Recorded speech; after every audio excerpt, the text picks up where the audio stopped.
En el principio no había nada, solo un vacío, un espacio vacío, y en ese espacio vacío surgió una bola de fuego primordial. Hace miles de millones de años, esta bola de fuego explotó. Esta explosión generó todo el espacio, la energía y la materia. El universo se expandió rápidamente, produciendo electrones, neutrinos, fotones y quarks. En poco tiempo, esta energía comenzó a interactuar, formando protones y neutrones. La materia continuó teniendo colisiones e interactuando. Con el tiempo se formaron los primeros elementos simples. Estos elementos también chocaron entre sí, mientras la sopa primordial seguía expandiéndose. La evolución cósmica y de partículas continuó, y las estrellas comenzaron a agruparse formando las primeras galaxias. Hace solo 5.000 millones de años, algo maravilloso ocurrió. Dentro de una nube de gas, en un brazo espiral de la Vía Láctea, nuestro Sol se formó.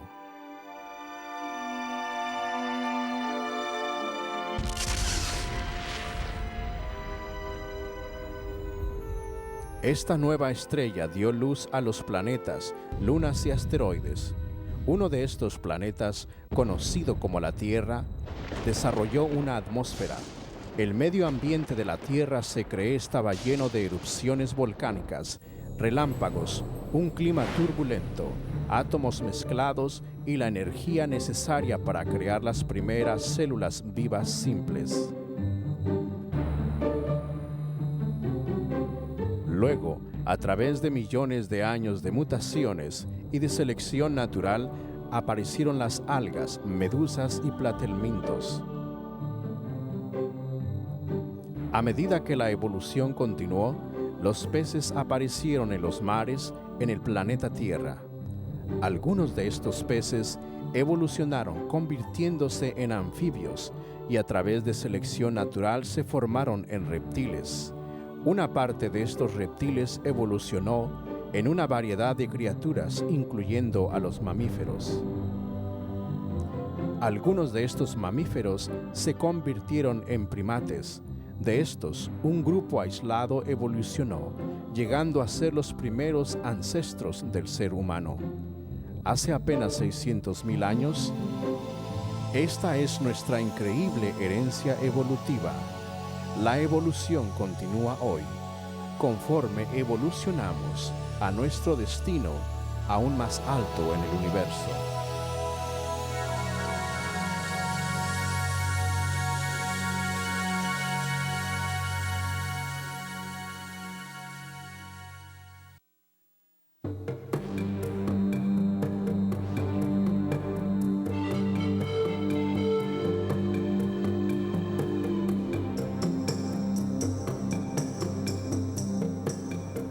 Una cuestión de orígenes.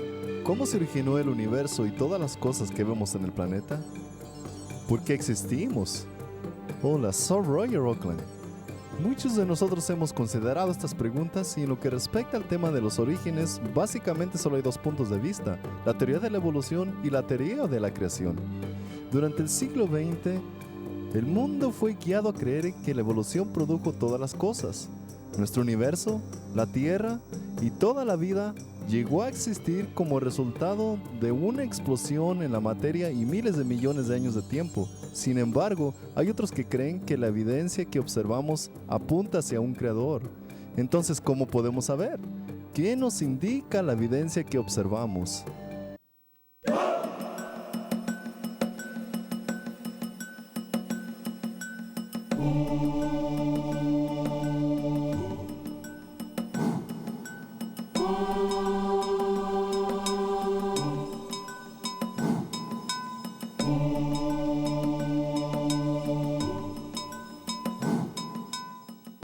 Tanto los científicos evolucionistas y creacionistas han observado y están de acuerdo que hay gran variedad de cada especie, Darwin notó esta variedad y adaptabilidad entre los pinzones.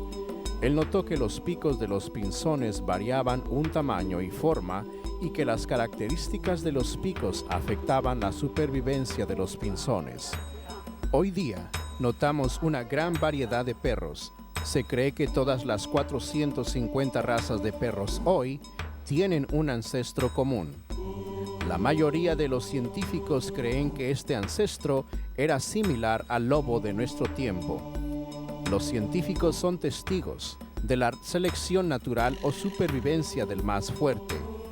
Los evolucionistas y creacionistas coinciden en que los animales más fuertes, más sanos o que se adaptan mejor a su ambiente, tienen mayor probabilidad de sobrevivir y continuar reproduciéndose. Los animales débiles que no se pueden adaptar tienen menos probabilidad de sobrevivir. También observamos que ocurren mutaciones en los genes. El ADN en los organismos vivos contiene toda la información genética de la vida. A veces se introduce un error en este código genético. A esto se le conoce como mutación.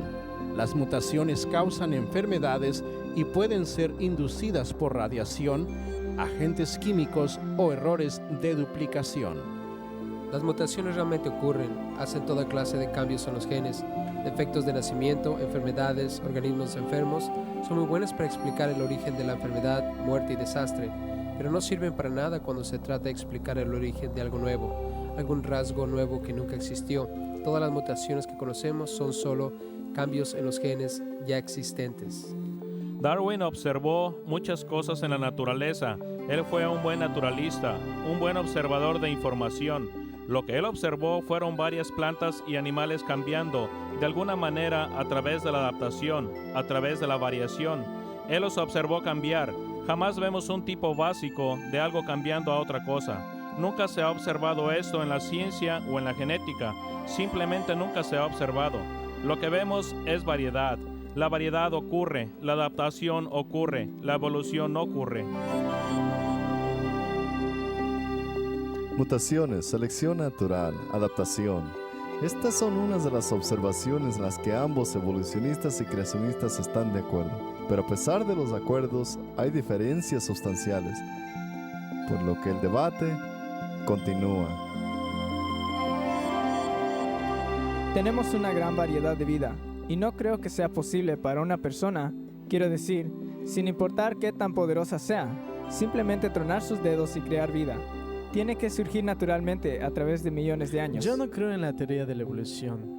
Sabes que cada vez más, aún los científicos seculares están cambiando sus puntos de vista porque la evidencia no apoya sus conclusiones. Parte de mí cree en la teoría de la evolución, probablemente porque eso fue lo que me enseñaron.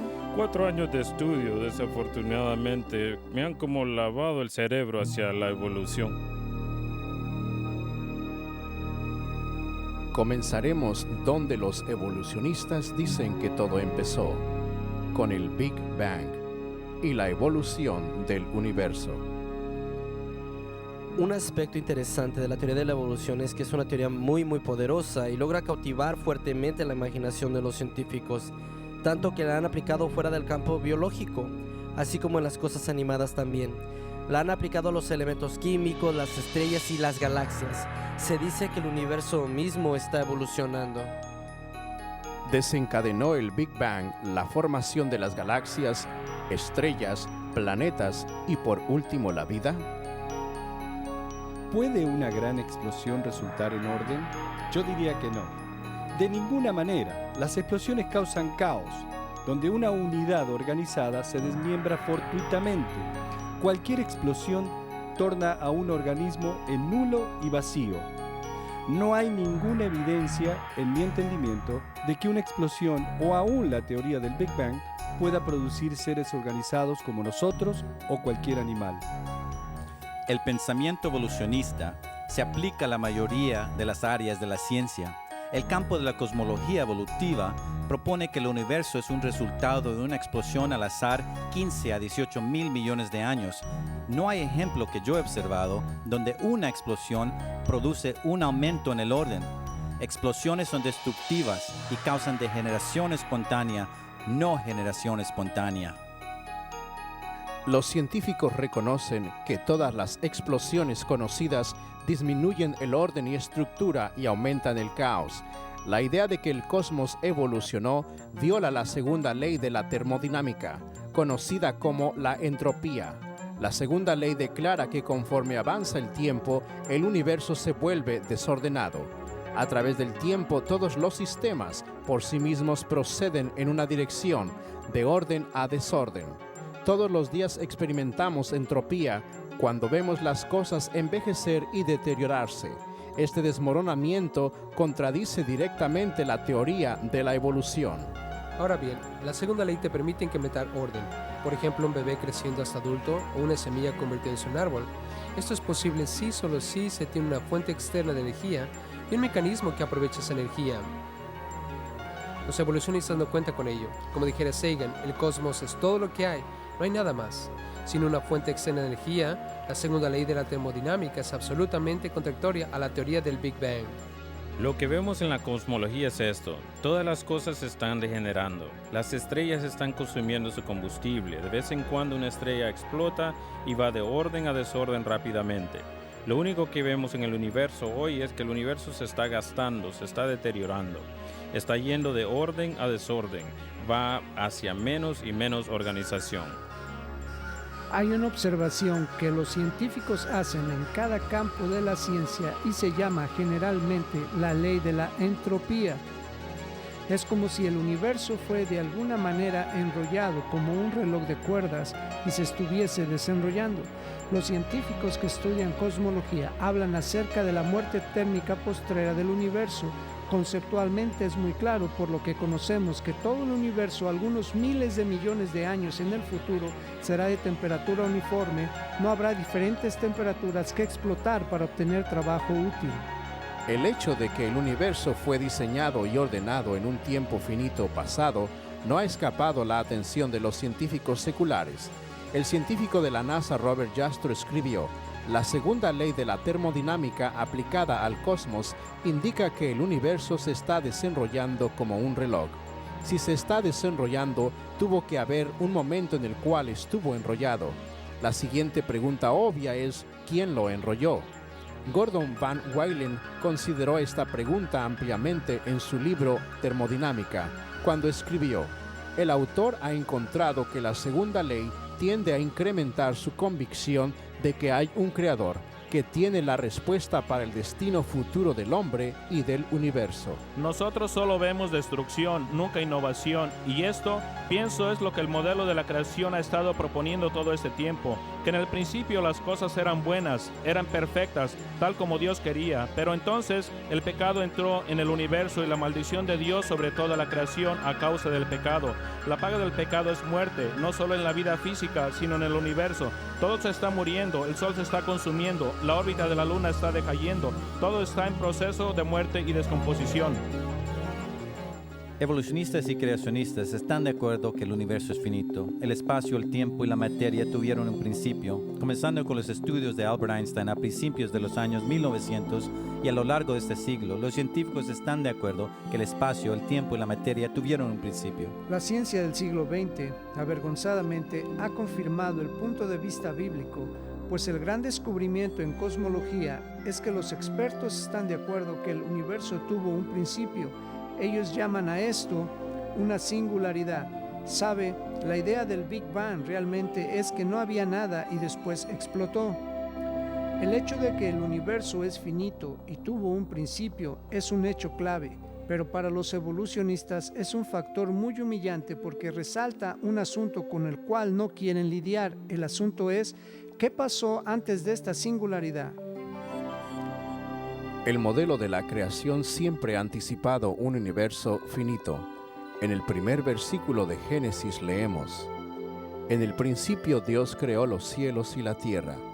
La Biblia también enseña que el tiempo tuvo un principio. En 2 de Timoteo leemos: Dios, quien nos salvó y llamó con llamamiento santo, no conforme a nuestras obras, sino según el propósito suyo y la gracia que nos fue dada en Cristo Jesús, antes de los tiempos de los siglos. Increíblemente, la Biblia explica hasta la entropía. Desde el principio tú fundaste la tierra, y los cielos son obra de tus manos.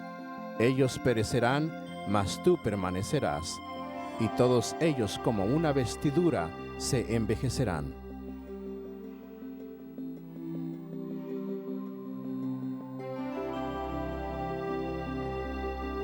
Si el universo no se originó de una explosión, la única otra opción es que fue creado. Una opción que muchos científicos no están dispuestos a considerar. Casi todos los científicos tratan de encontrar una explicación mecánica de cómo las estrellas, las galaxias y los sistemas planetarios llegaron a existir solo por medios mecánicos, sin la intervención de un creador.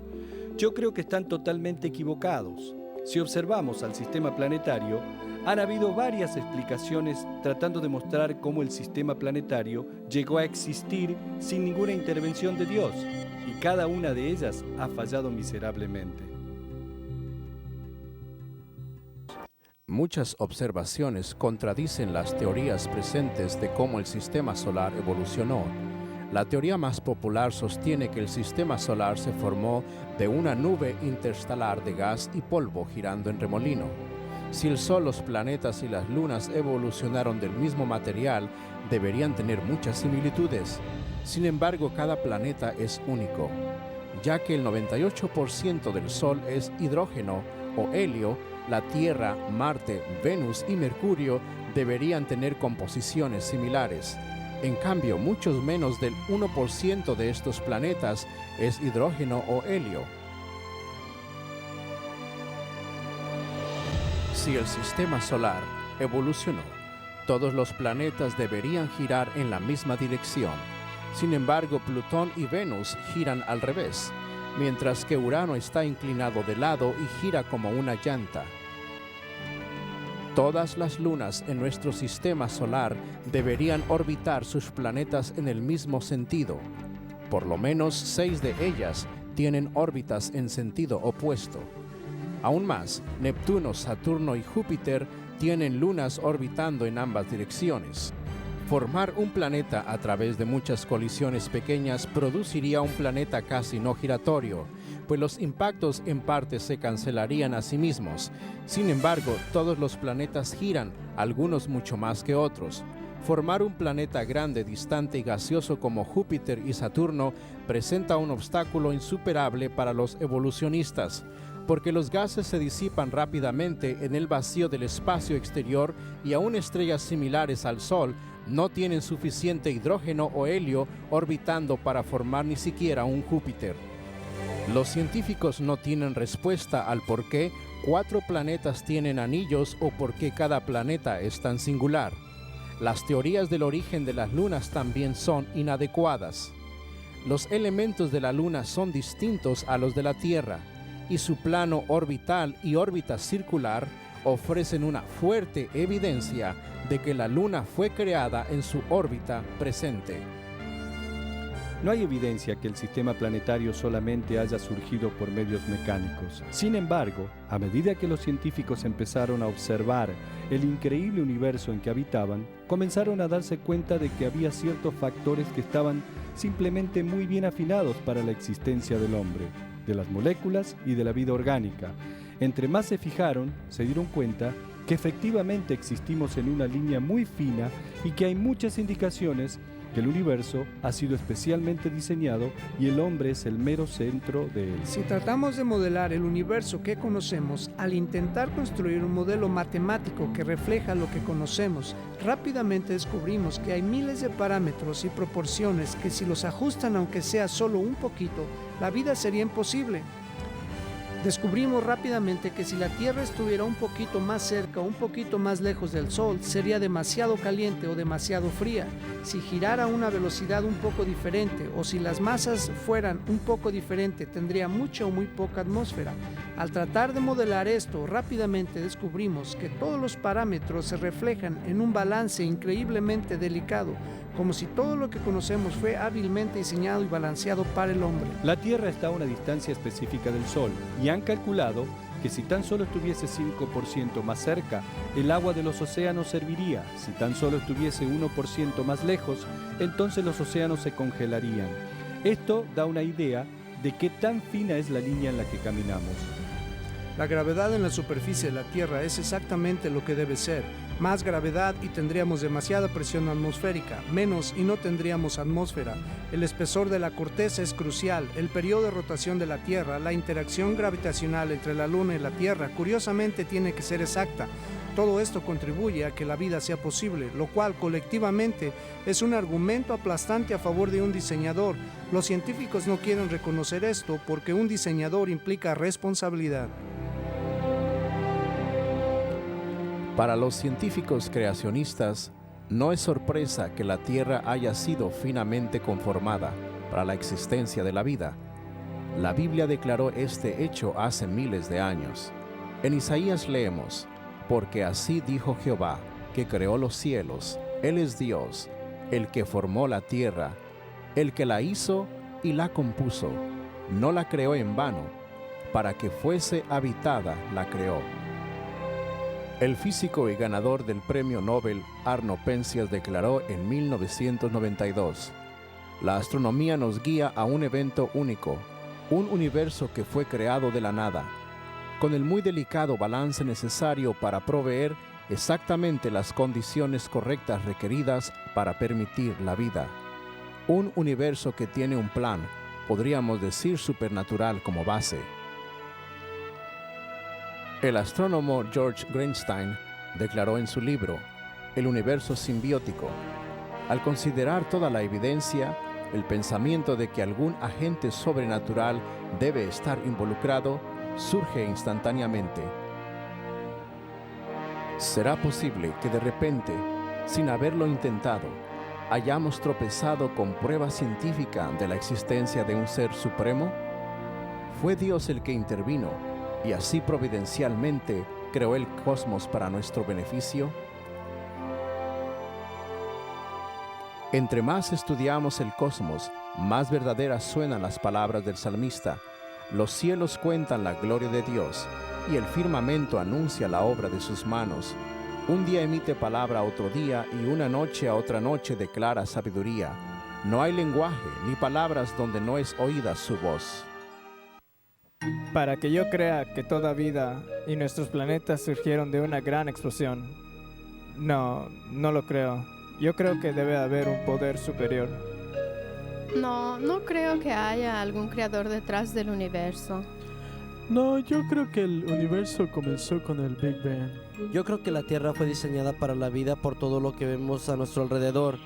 Lo que necesitamos para vivir, lo que necesitamos para sobrevivir y ser felices, está a nuestro alrededor. No necesitamos nada. Toda nuestra comida, nuestro aire, todo para ser felices y sobrevivir está aquí. Por lo tanto, alguien tuvo que originar todo esto. No pudo haber ocurrido por casualidad. La evidencia revela claramente que Dios ha creado el universo y el sistema solar, y específicamente diseñó la Tierra para la vida. Sin embargo, muchos prefieren confiar y creer en el Big Bang, en lugar de confiar y creer en el Dios de la Biblia. En la siguiente sección, examinaremos la posibilidad de que la vida surja espontáneamente de sustancias químicas.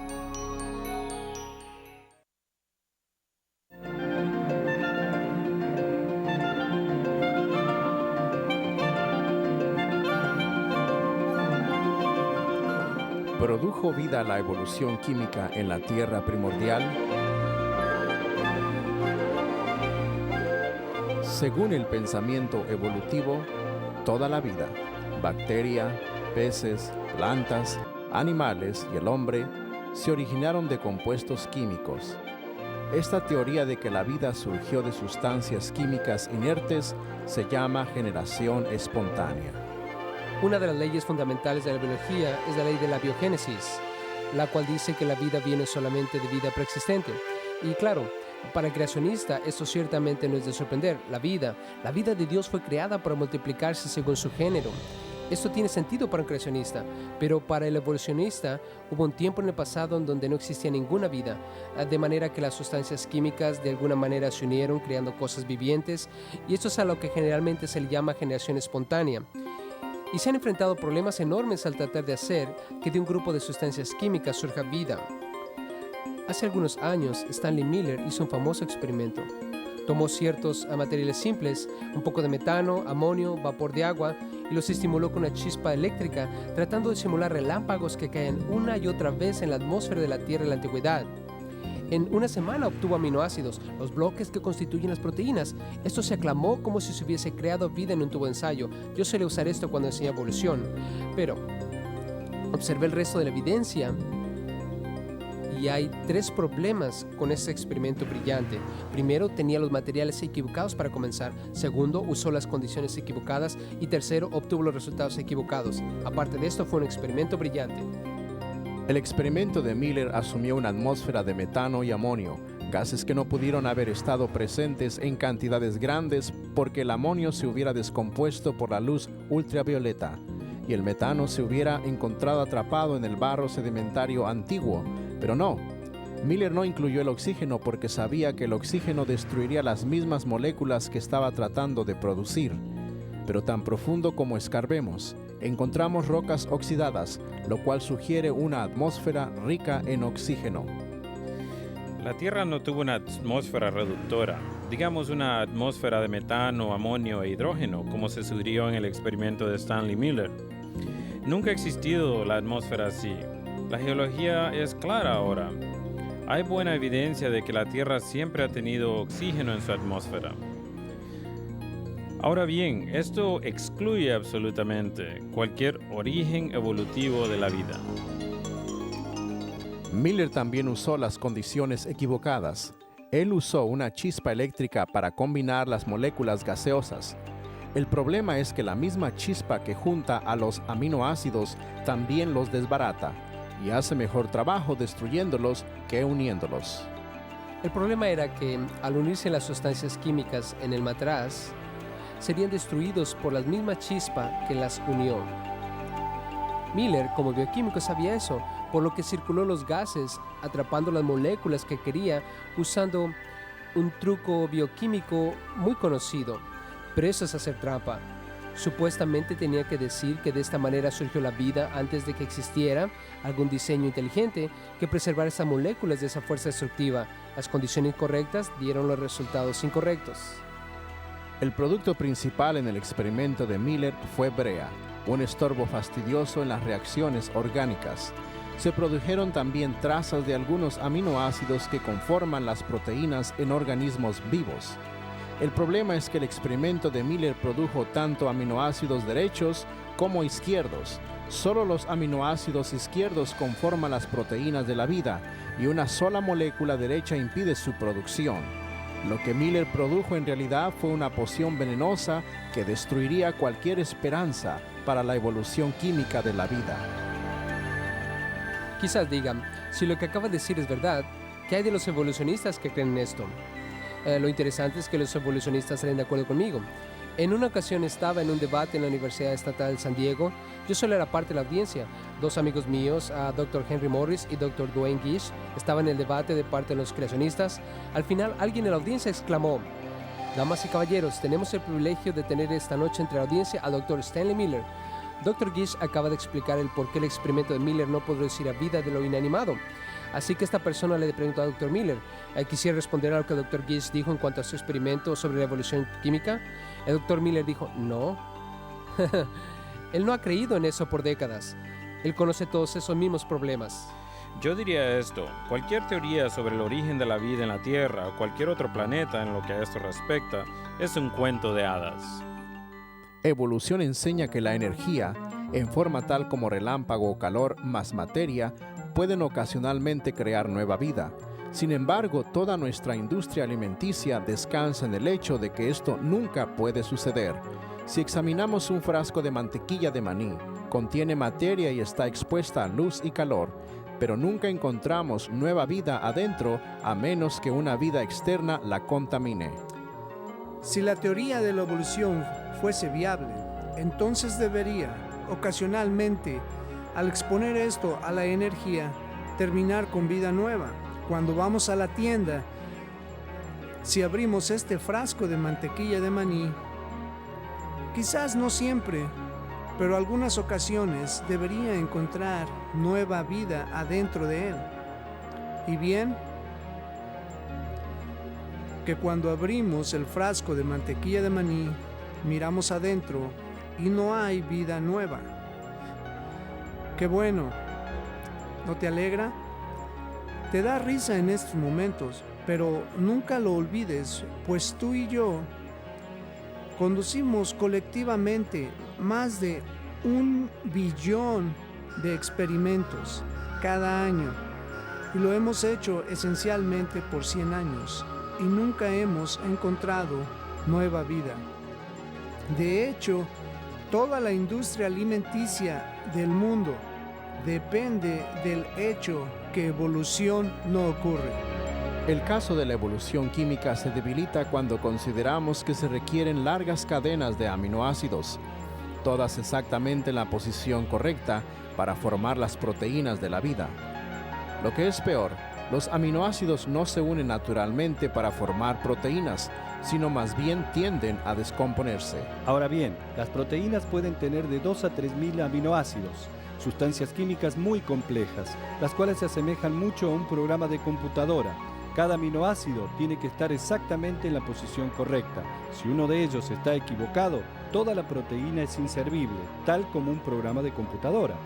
Las improbabilidades enterradas en el darwinismo comienzan desde el principio, aún antes de que la vida comenzara. ¿Cómo surgió la primera molécula de la proteína? Se ha hecho una buena cantidad de trabajo al respecto para investigar su probabilidad, tanto por los teoristas de la informática como por los biólogos moleculares, ensayando con las proteínas para ver si se puede o no descomponer en parte y ensamblar de nuevo. La labor de ambos grupos encontró que la probabilidad de que una proteína del tamaño de las encontradas en el cuerpo humano sea creada por casualidad es tan pequeña que es virtualmente imposible.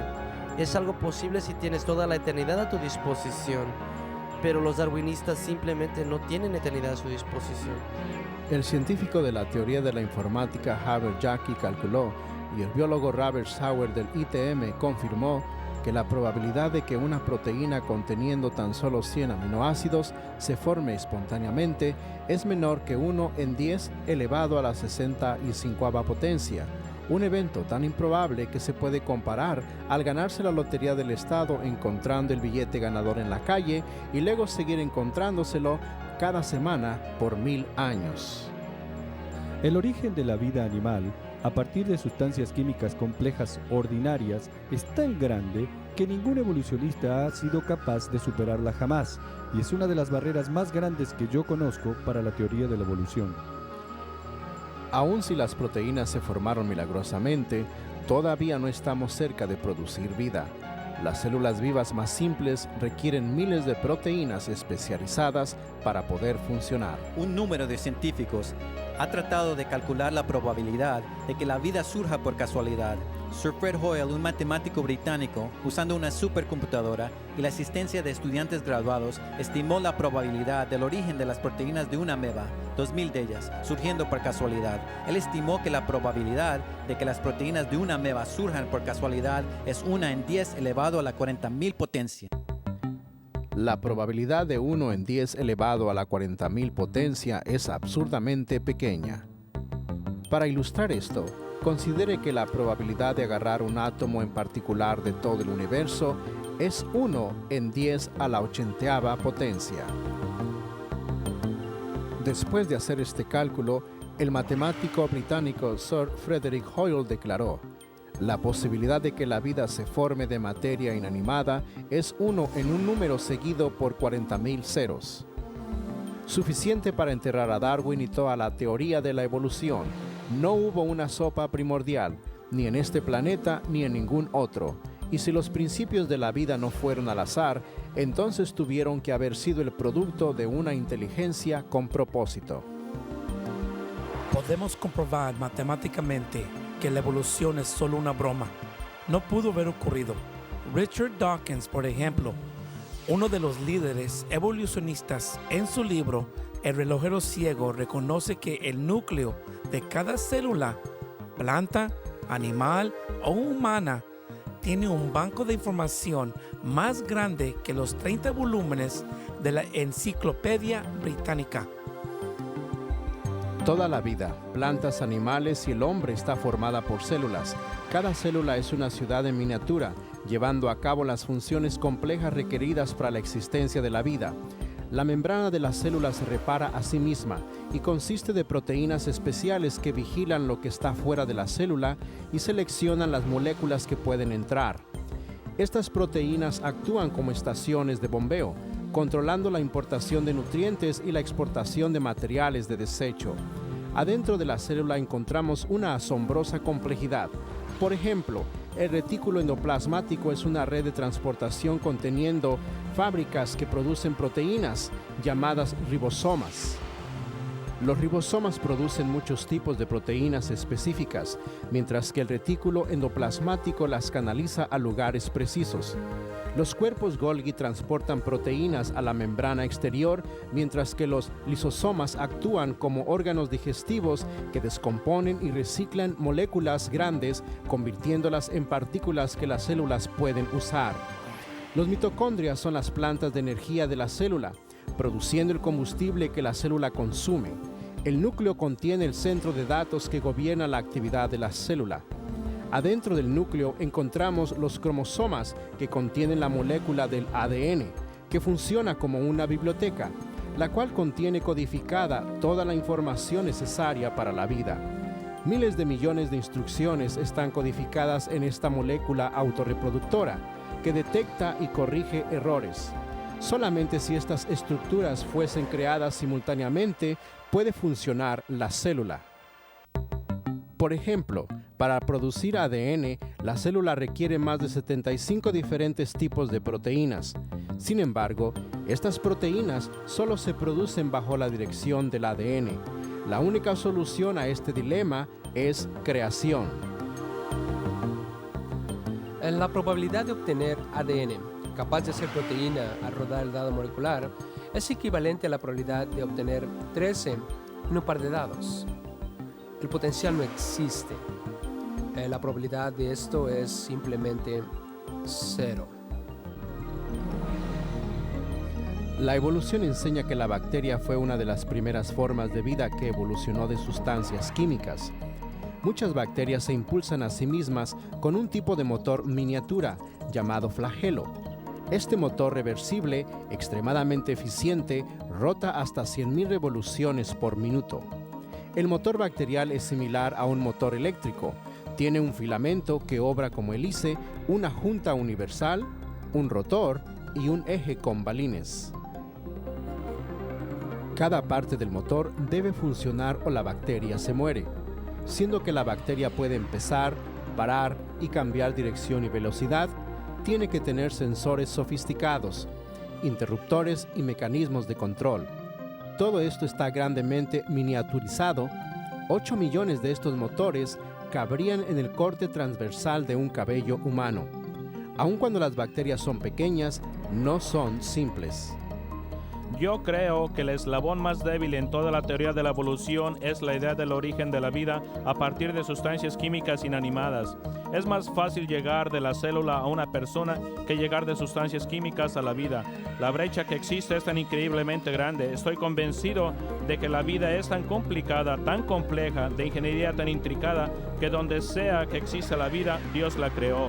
No pudo haber ocurrido por procesos naturales. La vida viene de un creador y este creador nos dice que Él creó vida aquí en la tierra. Aquí la vemos inimaginablemente compleja. Tuvo que haber sido creada. Yo creo que los humanos evolucionaron llegando a lo que somos hoy de organismos unicelulares, de acuerdo a la teoría del darwinismo y selección natural. Yo no creo que haya habido ningún tipo de intervención divina. Yo creo que la evolución es una teoría bastante comprobada. Yo no creo en un orden supremo, tan solo por el hecho de que no he visto alguno. O sea, ninguna prueba de ello o evidencia concreta. Mientras alguien no me muestre la existencia de ello, voy a sentir un rechazo hacia la religión organizada.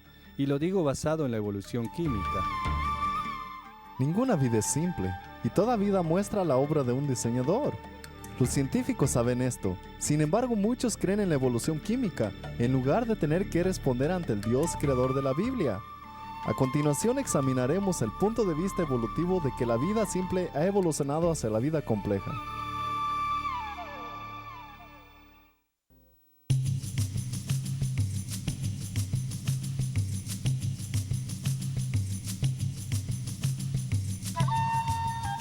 Asumiendo que la vida apareció milagrosamente en la Tierra, ¿será posible que la vida unicelular haya evolucionado hasta convertirse en todas las plantas y animales complejos que vemos hoy?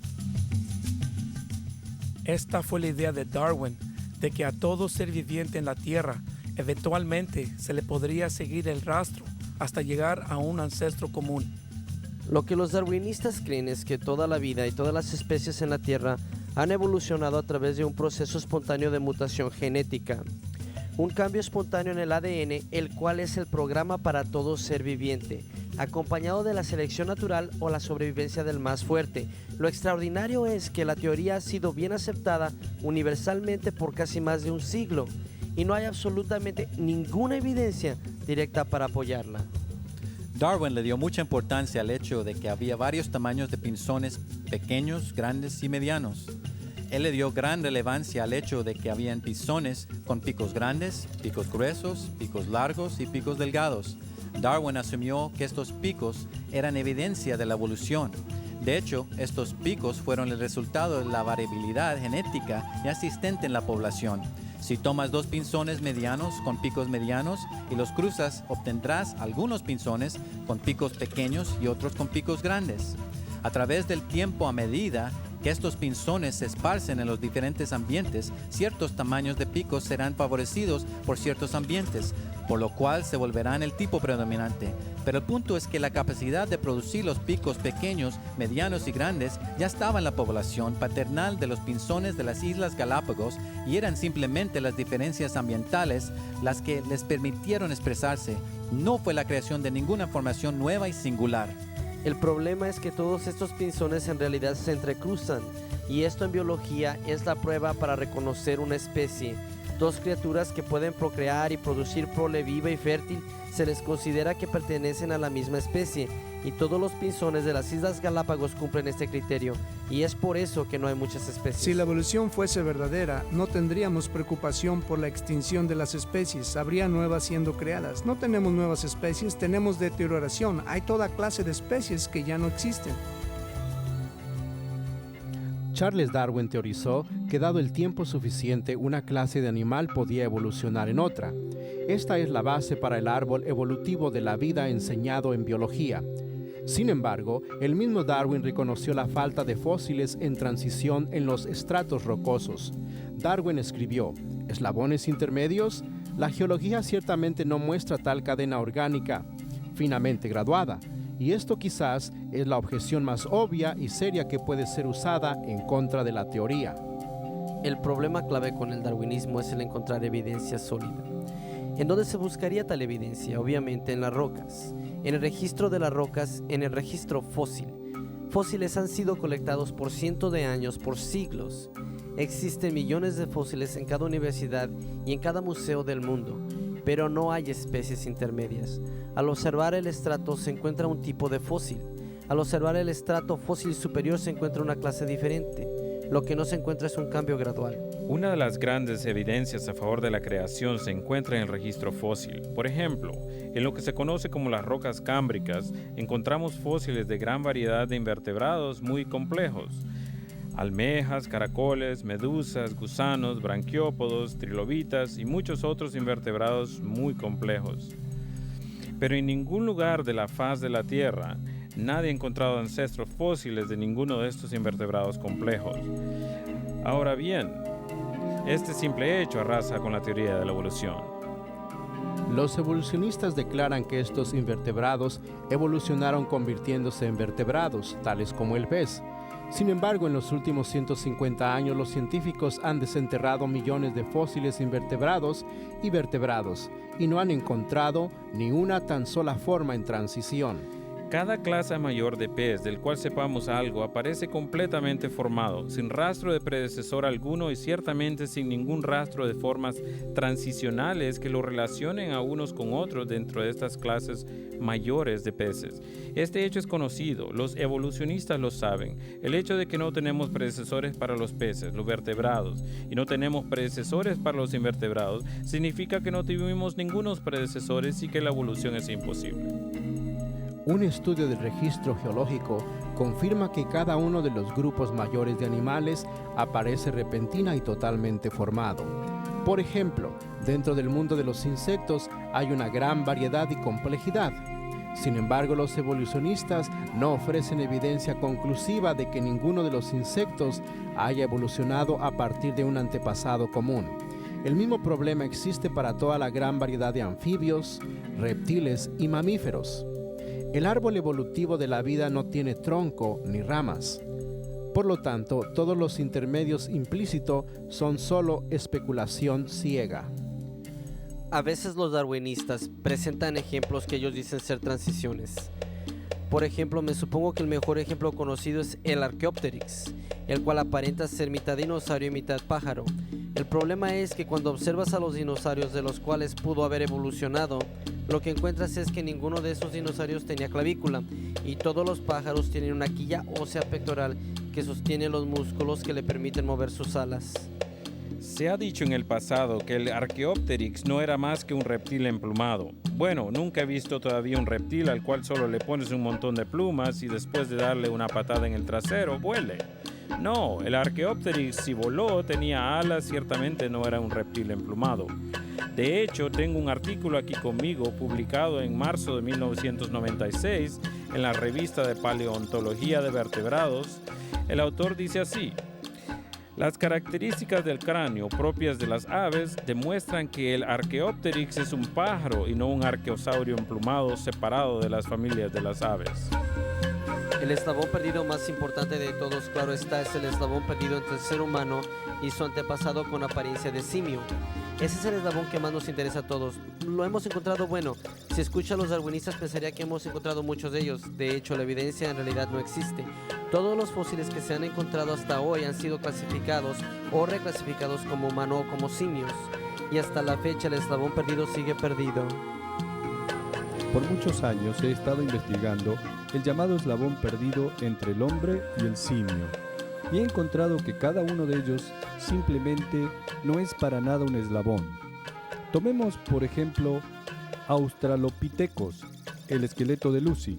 En realidad consiste únicamente del 40% del esqueleto de un simio no muy grande, y no hay evidencia de que los huesos encontrados de ese esqueleto haya alguna vez caminado erecto. Lo interesante de esto es que se presenta Lucy distintivamente con apariencia humana. Ella tiene una postura muy erecta, tiene manos y pies de apariencia humana.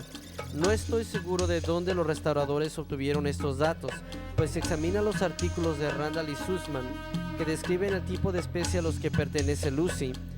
Dicen claramente que ella tenía manos y pies largos y curvos, aún más largos y curvos que los de un chimpancé. Varios anatomistas distinguidos han llegado a la conclusión de que Australopithecus, al género al cual Lucy pertenece, era un mono extinto y que nada tiene que ver con los humanos. Si analizamos los así llamados eslabones perdidos, encontramos un camino lleno de fraude, decepción y especulación. Por ejemplo, el hombre Nebraska fue reconstruido con toda su familia a partir de un diente de un cerdo extinto. Del hombre Piltdown ahora se sabe universalmente que fue un fraude, consistiendo de una quijada de mono y un cráneo humano, alterado para parecer viejo. Los neandertales eran solo personas normales. Algunos habían sufrido artritis, raquitismo o sífilis. Remapithecus, Gigantopithecus y Zyganthropus solo eran monos, mientras que el hombre Heidelberg y el Cro-Magnon eran completamente humanos. A pesar de las afirmaciones engañosas de los evolucionistas, el eslabón perdido sigue aún perdido. Una de las cosas más asombrosas que se escucha hoy día es que el ADN del hombre y del chimpancé es idéntico en un 98.3%. Tengo que admitir como genetista que encuentro esto un poco chistoso. Ni siquiera usted se relaciona a sí mismo de esa manera. Los genes que usted hereda de su madre, los genes que usted hereda de su padre son en promedio a lo máximo solo un 93% similar. Los científicos dicen que la hemoglobina del chimpancé es 98% igual a la hemoglobina del ser humano.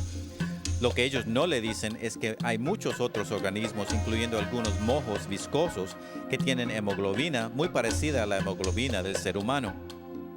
Ahora bien, es de esperar que haya muchas similitudes entre el hombre y el chimpancé. Respiramos el mismo aire, tenemos músculos y huesos, digerimos cosas de manera similar. Si fuimos creados por el mismo Dios, deberíamos esperar tener muchas similitudes. Pero supongamos por un momento que hay un poco de verdad en esta cifra, a pesar de que no tengo la menor idea de dónde vino. Una nube es 98% agua, una medusa es 98% agua, una sandía es 98% agua. Usando esta lógica evolucionaria, no hay diferencia entre una nube, una medusa y una sandía. Ese 2% de diferencia realmente hace una gigantesca diferencia en el hombre y el chimpancé. En el primer capítulo de Génesis se nos dice que Dios creó todo organismo vivo según su propio género para reproducirse y llenar la tierra. Esto es exactamente lo que vemos. Si, como los evolucionistas declaran, un reptil evolucionó hasta convertirse en pájaro, ¿quién fue la pareja del primer pájaro? Además, todas las formas intermedias serían fatales. ¿De qué sirve una media ala o un medio pico? Todos los animales tienen órganos complejos, requeridos para su supervivencia. Por ejemplo, los delfines y los murciélagos tienen un sonar sofisticado que usan para localizar la comida. A menos que estos sistemas de sonar altamente eficientes estén funcionando totalmente, el animal muere. Ciertamente la evidencia científica apoya abrumadoramente el modelo de la creación, mientras que los evolucionistas se ven forzados a admitir que desde su perspectiva, tanto el origen de la vida como el origen de los grupos principales de animales permanece desconocido. Las estructuras de los cuerpos complejos que tenemos probablemente no surgieron de evolución, quizás sí. Es difícil realmente decidir cuál pudiera ser. Para mí, se requiere más fe para creer que todas estas condiciones perfectas ocurrieron conjuntamente en el momento preciso, para permitir la existencia de todos estos aspectos complejos de la vida. A mi manera de ver, se requiere mucho más fe para creer estas tonterías que el creer que hay un Dios grandioso que nos ha creado. Los evolucionistas están tratando desesperadamente de agarrarse de una teoría perdedora en lugar de reconocer al Dios creador de la Biblia. A pesar de esto, la evidencia continúa aumentando en defensa del modelo creacionista. Pero ¿cómo podemos saber que el Dios de la Biblia es el creador? La evidencia científica en este siglo ha comprobado que el espacio, el tiempo y la materia son finitos y nos dice que el creador debe ser independiente del tiempo y del espacio. Solo la Biblia enseña la noción de un universo finito y un creador quien es totalmente trascendente. Él es independiente del espacio y del tiempo, pero él también puede actuar dentro de nuestro ámbito de tiempo y espacio. Ningún otro libro sagrado sobre la tierra enseña de tal creador. Si observas cualquier otro libro religioso, todos ellos suponen un universo tridimensional y un Dios tridimensional. Esto es sorprendente cuando te das cuenta que solo la Biblia tiene como su distintivo una presentación trascendental. Por años, los astrónomos creyeron que había alrededor de 6.000 estrellas. Esta creencia se mantuvo en la ciencia de la astronomía hasta que Galileo apareció con su telescopio. Y de pronto, la ciencia se dio cuenta que las estrellas del cielo son innumerables. Miles de millones de galaxias, miles de millones de estrellas en estas galaxias, innumerables. Tal como le había dicho Dios a Abraham en Génesis, el primer libro de la Biblia. A través de la Biblia, discernimos aspectos del universo físico que el mundo científico hasta ahora ha empezado a descubrir. Por ejemplo, en el libro de Jonás leemos: «Me rodearon las aguas hasta el alma». El gran abismo me envolvió. Las algas se enredaron a mi cabeza. Descendí las raíces de los montes. En este increíble versículo se nos dice que hay montañas en los cimientos del océano. Sin embargo, los científicos no lo sabían hasta el siglo XX. En el libro de Job, Job declara que Dios sostiene la tierra sobre la nada, mientras que muchos libros sagrados declaran que la tierra descansa sobre la espalda de tortugas o elefantes o está sostenida por atlas. Únicamente la Biblia declara lo que sabemos es la verdad. En Hebreos capítulo 11, versículo 3 leemos: Por la fe entendemos haber sido constituido el universo por la palabra de Dios, de modo que lo que se ve fue hecho de lo que no se veía. Recientemente los científicos han descubierto que todo en el universo está hecho de partículas subatómicas que en verdad son invisibles al ojo. Ciertamente estos autores fueron inspirados por el Creador del universo. Muchos otros conocimientos científicos fueron revelados en la Biblia siglos antes de que fuesen descubiertos por el hombre. Por ejemplo, la fisión atómica, las corrientes oceánicas, el ciclo hidrológico, el jet stream, los dinosaurios y lo innumerable de las estrellas. Nosotros sabemos que Colón hizo su viaje para descubrir a la India, pero se embarcó en América. Cuando él partió había un gran temor de que llegaría a la orilla de la tierra y caería precipitosamente a la nada. Sin embargo, si hubieran leído la Biblia, hubiesen sabido que Isaías habla acerca del círculo de la tierra y que la tierra es en realidad redonda. Yo desafío a quien sea que encuentren algún error científico en la Biblia. No lo hay. Lo que me fascina es que entre más conoces las Escrituras y más conoces la ciencia contemporánea, descubres que la Biblia lo había anticipado. Como cristianos, nosotros podemos creer en la creación y en las leyes de la ciencia a la misma vez. Y como científico, prefiero mucho más creer en la teoría que coincide con la evidencia que realmente vemos. Siempre, cada vez que estudiamos, cada vez que observamos de veras, vemos que la ciencia apoya la palabra de Dios. Quisiera desafiar a quienes declaran que la Biblia está llena de mitos, a que investiguen por sí mismos, con una mente abierta, y yo sé que descubrirán la verdad. Una cuestión de orígenes. Hemos examinado la evidencia. Ahora solo depende de usted como individuo el escoger. En el libro de Romanos capítulo 1, la Biblia nos dice que la evidencia de que Dios ha creado es tan obvia a través de las cosas que Dios ha hecho, que si usted rechaza esta evidencia no tiene excusa. Y en el libro de Colosenses capítulo 1, la Biblia nos dice quién es el Creador. No solo que ha creado todas las cosas, sino que nos ha redimido de nuestros pecados a través de su muerte en la cruz del Calvario. El Creador es Cristo Jesús. ¿Reconocería usted que ha sido creado? ¿Está usted dispuesto a reconocer que sus pecados le han separado del Creador, Cristo Jesús? ¿Lo aceptaría?